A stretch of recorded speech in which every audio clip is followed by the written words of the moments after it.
verdade inegociável.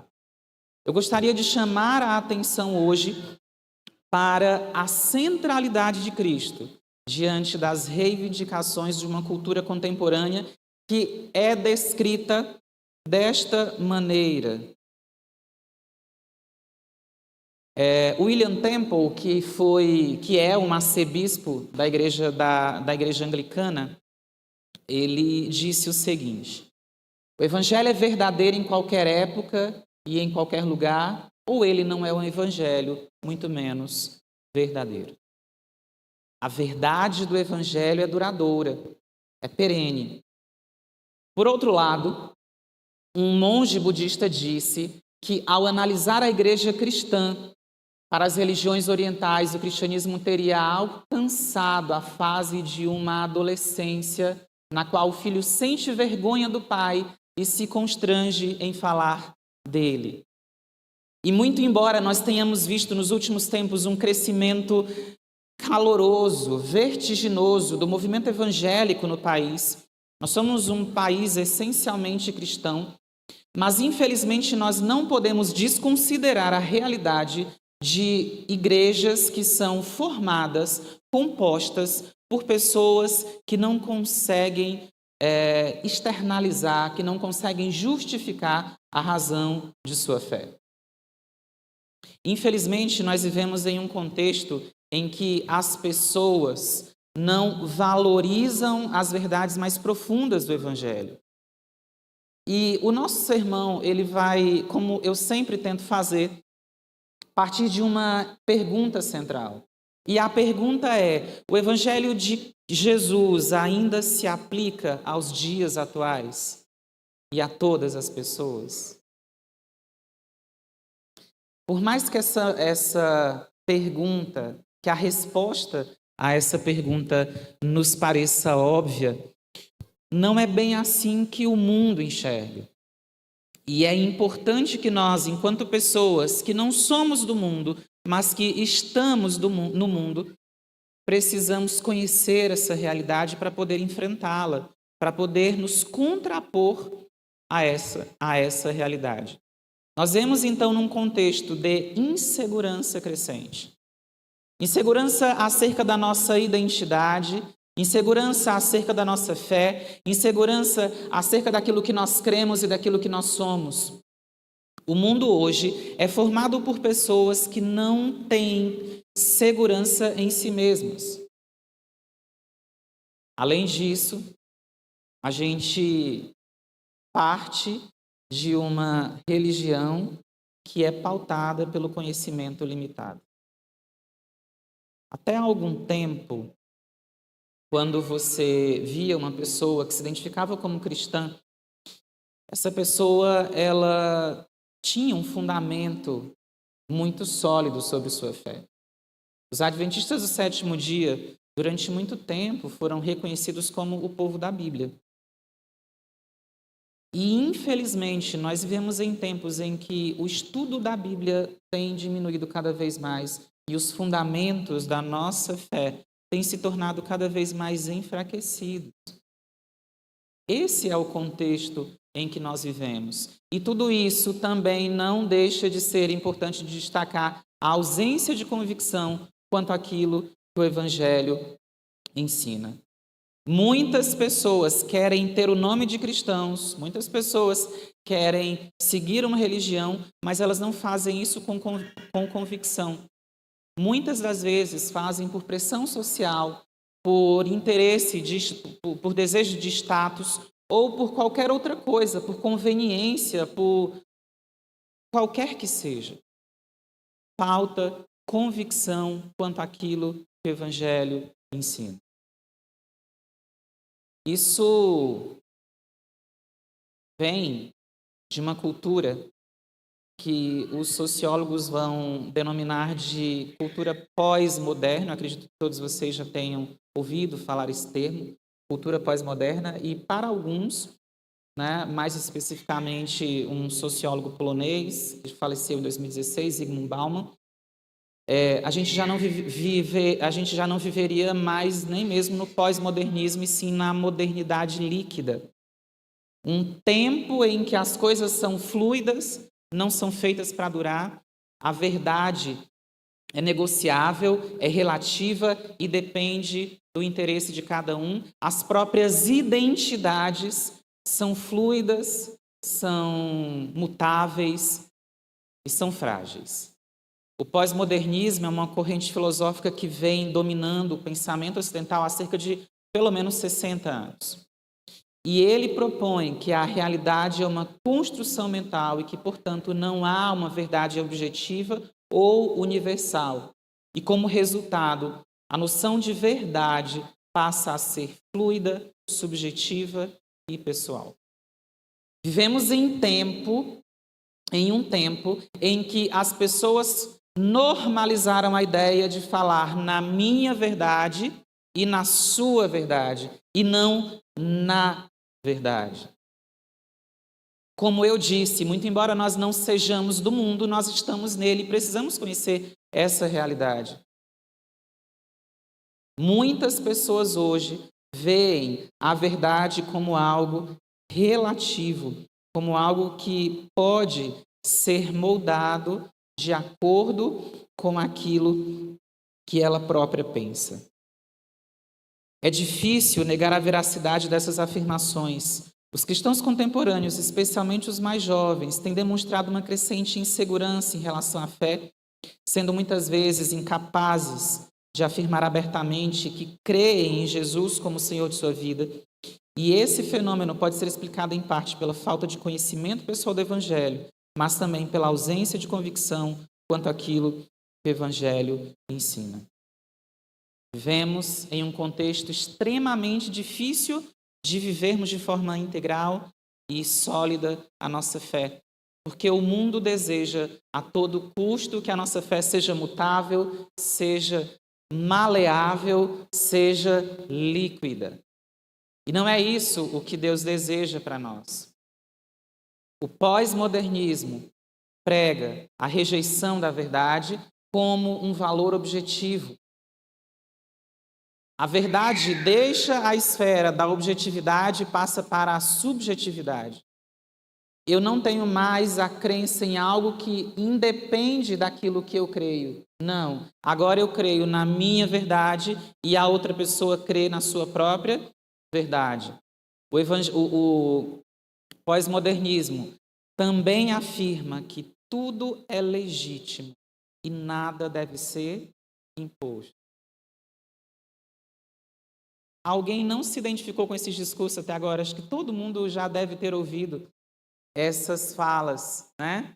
E por fim, aquela que talvez que eu considero como sendo uma das mais danosas para o mundo religioso é essa: a de que todas as religiões são vistas como igualmente válidas desde que você exerça a sua fé e que você tenha fé em alguma coisa. Isso é fruto de uma cultura pós-moderna que relativizou a verdade e que tenta a todo custo fazer com que as coisas sejam mais e mais flexíveis. Resultado: confusão na igreja. Essa pesquisa, eu não encontrei dados de quando ela foi feita. Mas nessa pesquisa nós temos aí que 56% dos evangélicos dizem que Deus aceita a adoração de todas as religiões. Nós não somos exclusivistas quanto a adventistas do sétimo dia. É importante que isso fique registrado. Nós não somos exclusivistas. Nós acreditamos que existem pessoas sinceras em todos os rebanhos, em todos os apriscos. Existe uma igreja espiritual. Mas isso não quer dizer que toda forma de adoração seja válida. E é isso o que a cultura pós-moderna tenta nos colocar, e é isso que muitas pessoas acabam por acreditar. Para além disso, 43% considerariam que Jesus seria um grande mestre moral, mas que não era Deus. Jesus deixa de ser aquele que veio para morrer no meu lugar, para ser aquele que veio para trazer grandes ensinamentos. Muitas pessoas aceitam o Jesus histórico, Muitas pessoas aceitam o Jesus político, ativista, militante, mas não aceitam o Jesus Deus. 43% acreditam que Jesus é um mestre moral. E sim, ele é um mestre moral, ele é o nosso exemplo. Mas ele não é apenas isso.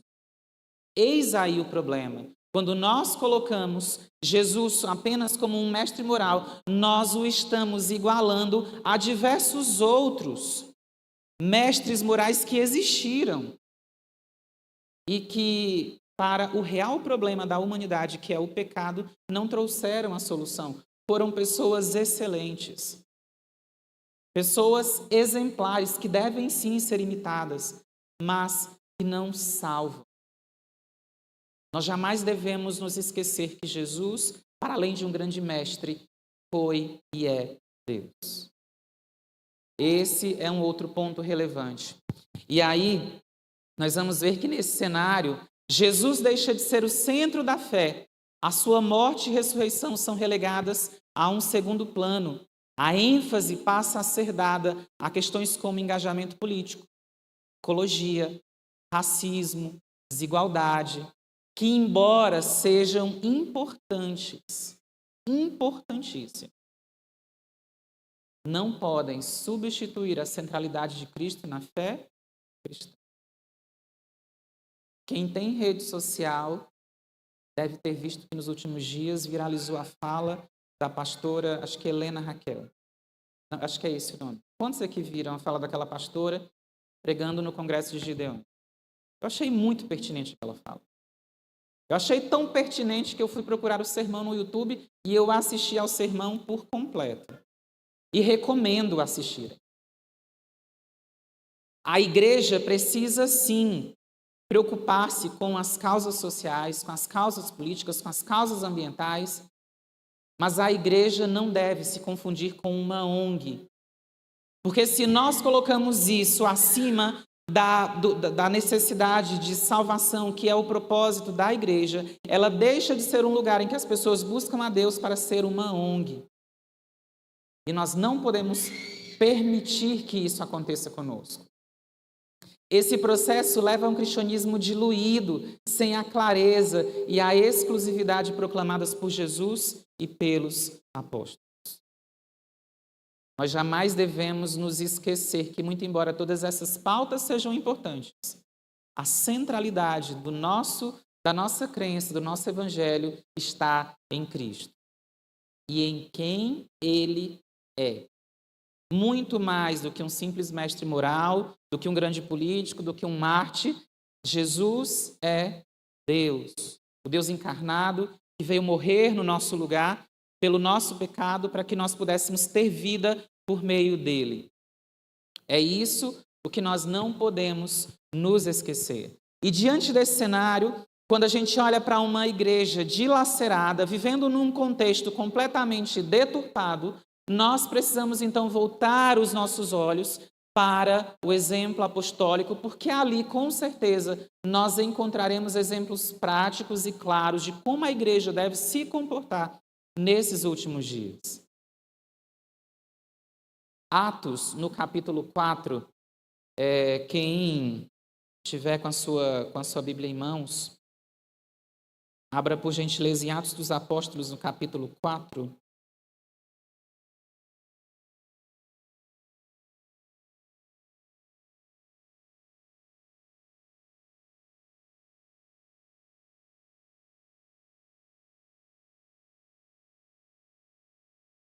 Todos encontraram?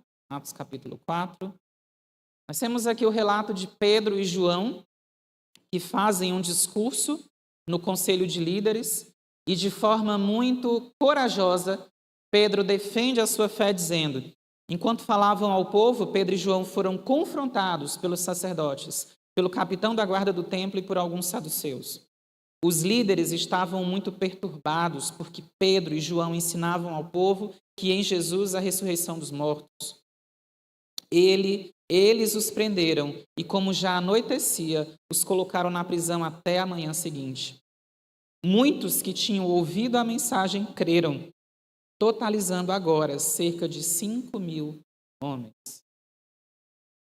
Veja só a mudança de postura daqueles dois homens e principalmente de Pedro, que foi aquele que negou a Jesus quando de sua crucificação, mas agora, de forma extremamente corajosa, enfrenta os líderes religiosos, não tem medo de defender a sua fé, porque ele tinha convicção naquilo que ele cria.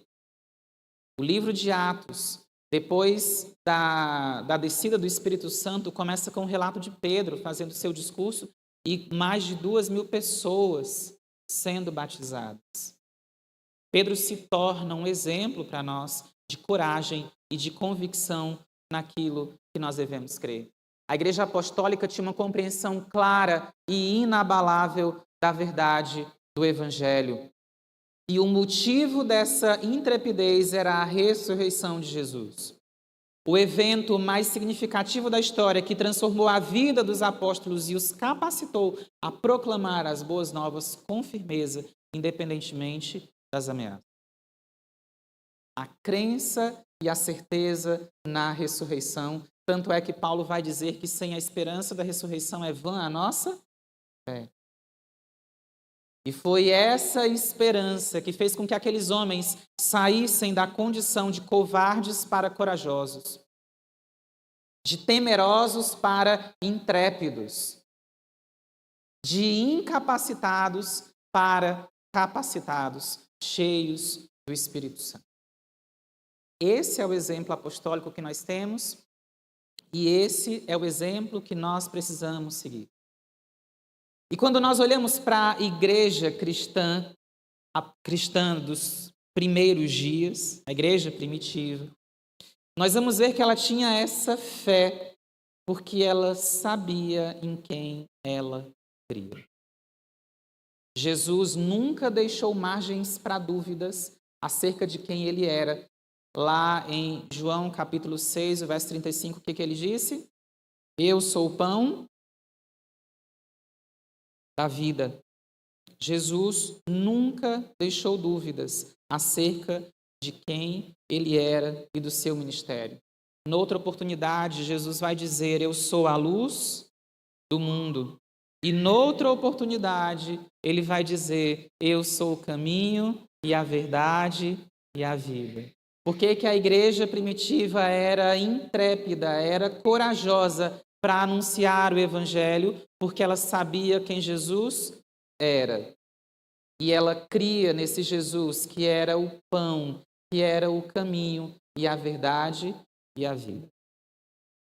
Nós precisamos seguir esse exemplo para que a nossa convicção de quem Deus é, do que Ele fez por nós, do que Ele pode fazer por nós, isso vai fortalecer a nossa fé.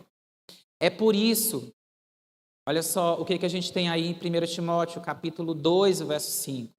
Que há um só Deus e um só mediador entre Deus e a humanidade, ou entre Deus e os homens, Cristo Jesus, homem. Atos, capítulo 4, verso 12, vai dizer que não há salvação em absolutamente nenhum outro, porque debaixo do céu não existe nenhum outro nome dado entre os homens, pelo qual importa que sejamos salvos. 1 João, capítulo 5, versos 11 e 12, vai dizer que o testemunho é esse, que Deus nos deu a vida eterna e esta vida está no seu Filho. Quem tem o Filho tem a vida, quem não tem o Filho de Deus não tem a vida. Irmãos, qual é o centro da nossa fé? Cristo. Se a nossa fé não estiver centrada em Cristo, ela é vã. Nós precisamos ter isso muito claro na nossa mente. Nós precisamos saber muito bem em quem nós cremos. É muito bom fazer parte de uma igreja que se preocupa com as mulheres, que se preocupa com as causas sociais, que se preocupa com as causas ambientais, que se preocupa com a saúde. Mas nada disso vai adiantar se essa igreja não estiver centrada em Cristo. Nada, nada, absolutamente nada do que você fizer. Você pode ser um excelente profissional, você pode ser uma pessoa extraordinária naquilo que você faz, você pode, inclusive, ser um exemplo moral. Mas se a sua vida não estiver centrada em Cristo, ela não faz sentido nenhum. Essa é a questão. Nós precisamos olhar para Jesus e entendermos que somente nele nós temos esperança de vida. Mas veja, o cristianismo enfrenta uma crescente pressão para rebaixar as suas normas, para relativizar os seus ensinos, para transigir com o espírito da época e se acomodar a uma cultura predominante. Os sociólogos vão chamar de cristianismo soft. Quem já ouviu esse termo aqui? Quem já leu esse termo? Cristianismo soft é aquele que está de acordo com a minha vontade. E se eu não gostei disso aqui, porque o irmão falou alguma coisa que eu não concordei, eu vou para um outro lugar. Ou às vezes eu digo assim, não, isso aqui eu não concordo com isso aqui. Está na Bíblia, mas eu não concordo. Eu vou para esse outro aqui que prega diferente.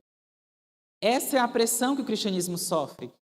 Transigir com o espírito da época e se acomodar à cultura predominante. Uma cultura que, ironicamente, deveria ser transformada pela mensagem do Evangelho, porque Romanos nos diz, não vos conformeis com este século, mas transformai-vos pela renovação da vossa mente. O cristianismo vive uma pressão como nunca antes para rebaixar os seus valores. E nós precisamos estar atentos para que isso não aconteça no nosso meio. A sociedade pressiona a igreja para relativizar os seus ensinos. Para dizer que até então, aquilo que até algum tempo era tido como verdade absoluta, pode ser relativizado, porque a depender da situação, a gente pode ter uma explicação ou uma justificativa. Cuidado. Pressão do mundo pós-moderno. O Evangelho de Jesus apresenta algo radicalmente diferente daquilo que o mundo quer que nós acreditemos. A ideia de que a salvação é um dom gracioso de Deus, não resultado de obras humanas. Sabe por quê? Porque o cristianismo, eu sempre digo, é a religião mais democrática que existe. Sabe por quê? Porque para o cristianismo não existe bonito ou feio. Não existe rico ou pobre. Existe pecador. Quando nós nos colocamos na presença de Cristo, nós deixamos de ser quem nós somos e nós reconhecemos a nossa natureza. E passamos a viver, então, na esperança daquilo que Cristo faz em nós. Essa é a realidade que Jesus nos oferece. E tudo isso ele faz de graça, não porque nós podemos oferecer algo para recompensá-lo. Longe disso. A Bíblia vai dizer que as nossas melhores ações são como trapos de imundícia. Nada, absolutamente nada que nós façamos será capaz de nos tornar merecedores da graça que nós recebemos. Então, ao passo que a maioria das religiões vão dizer que o ser humano precisa tornar-se bom, precisa fazer isso, precisa se desapegar de algo para conseguir alcançar a iluminação, seja lá qual for o estado de espírito desejável para essas religiões. O cristianismo diz, reconheça a sua indignidade e aceite o sacrifício que Cristo te fez. Bom, essa é a realidade do cristianismo. Efésios, capítulo 2, verso 8 e 9, confirma isso, o que eu disse. Ele fala que pela graça sois salvos, mediante a fé, e isso não vem de vós, é dom de Deus, não de obras para que ninguém se glorie. A lógica do Evangelho não é sobre o que nós fazemos por Deus ou para Deus, mas é sobre o que Deus fez por nós. Salvos pela graça, mediante coração do Evangelho, então, vai estar em um ponto muito importante. A mensagem central do Evangelho é essa: todos pecaram e carecem da glória de Deus. Sabe aquele texto quando vai apresentar Naamã? Eu acho muito simbólico esse texto, porque ele apresenta Naamã como sendo uma pessoa altamente capacitada, altamente respeitada pela autoridade máxima do seu país. Era uma pessoa inteligentíssima, forte, só que no final da sua biografia havia vírgula, porém leproso. E quando nós formos escrever a nossa biografia, nós precisamos tomar o cuidado para que nós digamos. Eu vou usar a apresentação que você fez aqui, viu, Cal? Professor, advogado, ciclista, marombeiro, costureiro, cantor não. Eu nunca consegui essa proeza. Mas no final eu preciso colocar vírgula, porém pecador. Essa é a centralidade do Evangelho. A ideia, a noção de que todos pecaram e que todos carecem da glória de Deus. E qualquer ênfase no amor de Deus separada da condenação divina ao pecado acaba se convertendo em uma mensagem que inspira, mas que não produz arrependimento, que arrebata os corações, mas que não transforma vidas. Qualquer coisa que fuja disso pode fazer com que nós choremos no culto, ou com que nós saiamos extremamente felizes pela mensagem que recebemos, mas não saímos transformados, que é o que realmente importa. Romanos capítulo 6 e 23 vai dizer qual que é a nossa situação. Porque o salário do pecado é a morte, mas o dom gratuito de Deus é a vida eterna por Cristo Jesus, o nosso Senhor. Se ao olharmos para a nossa condição, o que nós podemos ver é pecado e condenação, nós somos então chamados para olharmos para Cristo e entendermos que por Ele nós temos vida eterna. Mas como nós lemos anteriormente, para termos a vida eterna nós precisamos ter o Filho. Somente em Jesus nós teremos a vida eterna. A mensagem, um ponto importante do Evangelho é o sacrifício substitutivo. Cristo morreu no meu e no seu lugar pelo pecado que eu e você cometemos para nos dar a vida que era dele e que nós havíamos perdido. E para nós que somos tendenciosamente orgulhosos, é muito difícil nós aceitarmos isso. Porque quando nós recebemos um presente de alguém, o que a gente costuma fazer? Se sentir na obrigação de devolver o presente. E muitas vezes, quando a gente dá um presente para outra pessoa, a gente faz isso esperando que o outro retribua. Porque nós trabalhamos na lógica da recompensa. Jesus atuou na lógica da substituição.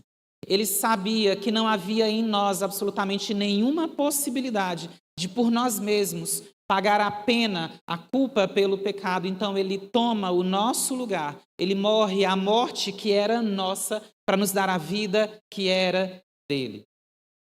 Isso é o sacrifício substitutivo de Jesus. E isso revela amor e justiça.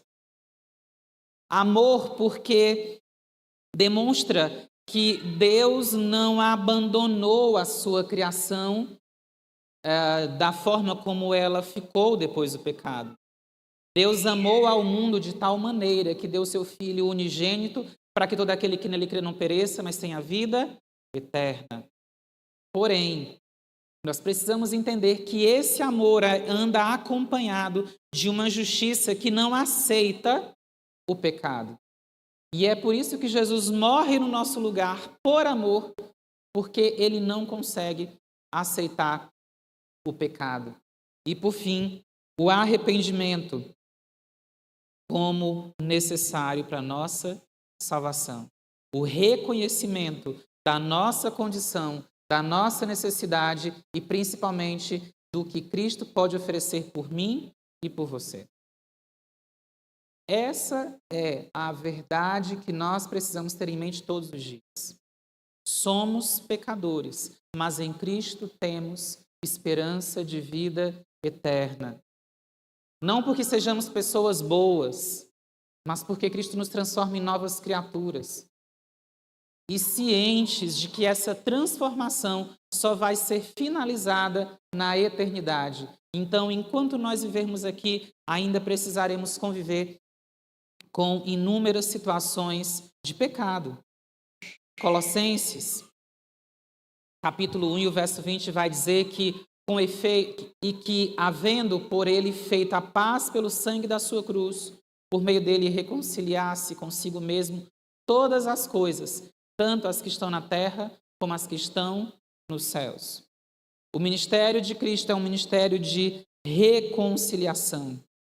E sabe por quê? Eu já estou finalizando, eu falei que não, acho que eu consegui, né? Não falar mais do que 30 minutos.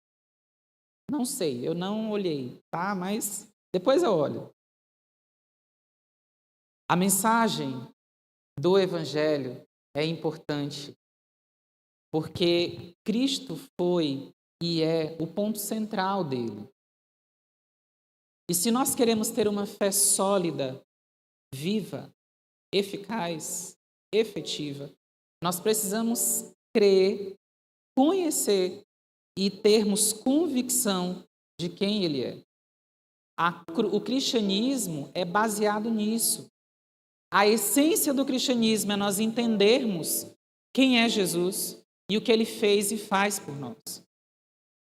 Nós jamais conseguiremos ter uma fé sólida se nós não tivermos convicção da pessoa em quem nós cremos, que é Jesus. A cruz foi o clímax do ministério de Jesus. A cruz, ainda que seja símbolo de vergonha, de humilhação, ela é também a maior demonstração de amor que Deus poderia ter dado para mim e para você. É na cruz onde nós podemos olhar e termos a esperança de salvação e de vida eterna. Somente Jesus poderia redimir a humanidade. Exclusividade do Evangelho. Não existe outro caminho, não existe outro nome pelo qual, dado entre os homens, pelo qual importa que sejamos salvos. Não lembro qual que é a referência desse texto. Mas o Evangelho, a exclusividade do Evangelho, não significa necessariamente que somente nós estejamos corretos, mas que somente Cristo pode nos salvar. Não existe absolutamente nenhuma outra solução. E por fim, a mensagem do Evangelho também nos leva a crer que um dia todo joelho se dobrará perante Cristo. Querendo ou não, todo joelho se dobrará e reconhecerá quem Ele é e o que Ele fez. E nós temos hoje a oportunidade de escolhermos em quem nós vamos crer e de que forma nós vamos crer. O nosso chamado é para que nós olhemos para o exemplo apostólico e, assim como aqueles discípulos que eram pessoas completamente despreparadas culturalmente, socialmente, intelectualmente, mas elas confiaram inteiramente em Cristo. E por essa confiança, por essa convicção, elas foram capazes de transformar o mundo em que eles viviam. Esse é o nosso chamado. Aceitarmos quem Cristo é em nossa. O nosso chamado é para nós vivermos um cristianismo muito mais do que uma religião soft. Nós precisamos viver uma religião que é íntegra, e que é eficaz e que faz sentido para nós e para as pessoas que nos. Nós devemos permanecer firmes na fé, a despeito da oposição daqueles que tentam mudar o foco do Evangelho. Que nós jamais renunciemos à nossa lealdade a Cristo ou percamos de vista a sua origem divina e sua morte na cruz do Calvário. Vocês lembram qual foi a pergunta central do sermão? Não lembram, né? Deixa eu trazer aqui a pergunta para vocês. Vou colocar lá no começo.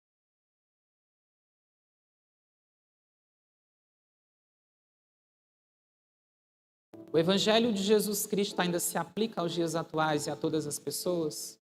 Com certeza. Sabe por quê? Porque não existe outro. Não existe o meu Evangelho, não existe o Evangelho da Cal, não existe o Evangelho da Nena, não existe absolutamente, existe o Evangelho de Jesus, o que ele fez por mim e por você. O Evangelho é relevante porque ele traz para nós o senso de pertencimento e principalmente de propósito. Muito mais do que seres que foram surgidos do acaso. Nós somos criaturas, filhos de Deus, criados com um propósito, criados com um futuro maravilhoso planejado por Deus. E é por esse futuro, na eternidade, que ele enviou seu Filho para morrer no nosso lugar. E é por isso que nosso chamado é para que nós jamais rejeitemos a verdade do Evangelho e que nós permaneçamos firmes na fé. Todos os dias, quando nós virmos coisas que a gente não concorda, nós saibamos também justificar aquilo que nós cremos. Isso é importante. Nós somos chamados a sermos capazes de apresentar as razões da nossa fé. Então, que a cada dia nós sejamos capazes de fazer isso. Que a cada dia a nossa religião seja transformadora para nós e para as outras pessoas. Amém? Vamos ficar de pé e fazer uma oração?